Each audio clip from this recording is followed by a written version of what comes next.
अजितदादांचं अशा प्रकारे अपघाती निधन होणं हे अत्यंत धक्कादायक तर आहेच, पण अत्यंत वेदनादायक पण आहे. महाराष्ट्राचं फार फार मोठं नुकसान यामुळे झालेलं, एक मोठी पोकळी या ठिकाणी निर्माण झाली. अजितदादा हे अत्यंत कर्तृत्ववान आणि उत्तम अशा प्रकारचं शासक, कशा पद्धतीने प्रशासनावर त्यांच्याकडनं काम करून घेणं याची उत्तम शैली अजितदादांकडे होती. एक कर्तृत्ववान, दिलखुलास, रांगडा आणि स्पष्ट वक्ता असा नेता आमच्यातून निघून गेला आहे. खरं म्हणजे त्यांनी महाराष्ट्राकरता अनेक मोठी कामं केलेली आहेत आणि पुढे देखील ते करू शकणार होते. कार्यकर्त्याच्या पाठीशी कसं उभं राहायचं याचं उत्तम उदाहरण म्हणजे अजितदादा, किंवा काम करण्याची शैली जी आहे ती मला अत्यंत त्यांची आवडत असेल. मोकळेपणाने ते होणार असेल तर हो म्हणायचे, नसेल होणार तर नाही म्हणायचे.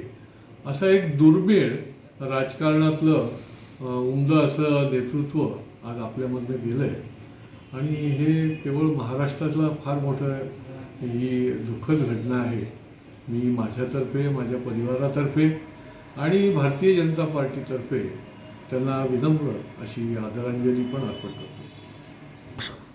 आणि त्यांचं तसं मी वरच्या सभागृहात होतो त्यावेळेला ती अजितदादा सत्तेवर होते, उपमुख्यमंत्री होते, निरनिराळी मंत्रिपदं त्यांच्याकडे होती, किंवा नंतरच्या काळामध्ये देखील अजितदादा शासक म्हणून समोर येत होते.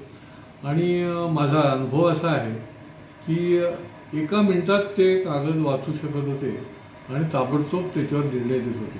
मला एक चांगला जो महाराष्ट्राच्या हिताचा आणि विशेष करून हाऊसिंग सोसायट्यांमध्ये राहणाऱ्या लोकांच्याकरता हिताचा असा निर्णय अजितदादांनी घेतला की ज्याचा पाठपुरावा किंवा ज्याची मागणी जी आहे ती मी त्यावेळेला सुरुवातीला केली होती की हाऊसिंग सोसायट्यांमध्ये देखील त्या ठिकाणी आमदार निधीचा वापर करायला परवानगी मिळावी अशा पद्धतीची ती मागणी होती. अजितदादांनी त्याचा सांगोपांग विचार केला. मला त्यांनी सांगितलं की एक 6 महिन्यामध्ये मी फीडबॅक घेईन आणि त्याच्यानंतर याच्यावरचा पॉझिटिव्ह असा निर्णय आपण तयार करू, कारण की आपण जे सांगताय ते त्याच्यामध्ये तथ्य आहे. आणि खरोखर त्यांनी हा निर्णय केला आणि GR काढला की आमदार निधी हा सोसायटीच्या आवारात देखील काही विशिष्ट सर्वांच्या हिताच्या करता लागणाऱ्या गोष्टींकरता तुम्हाला करता येईल. आणि त्याच्यामुळे ज्याला म्हणता येईल की एखादी गोष्ट पटली तर तत्परतेने कशी करायची याची एक उत्तम अशा प्रकारची हातोटी आणि कोण कुठल्या पक्षाचा आहे हे न बघता अजितदादा अनेक वेळेला अशा प्रकारचं काम करताना दिसत होते. आणि त्यामुळे सगळ्याच आमदारांना हवेहवेसे असत, अनेक कार्यकर्त्यांना ते हवेहवेसे वाटत होते. स्वतःच्या पक्षाचे किंवा दुसऱ्या पक्षाचे देखील कार्यकर्त्यांना एक अजितदादांच्याबद्दल एक हक्क वाटत होता.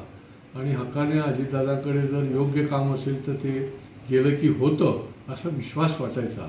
आणि त्याच्यामुळे त्यांचं काम करण्याची शैली जी आहे ती अनेक वेळेला मला अनुभवायला मिळाली.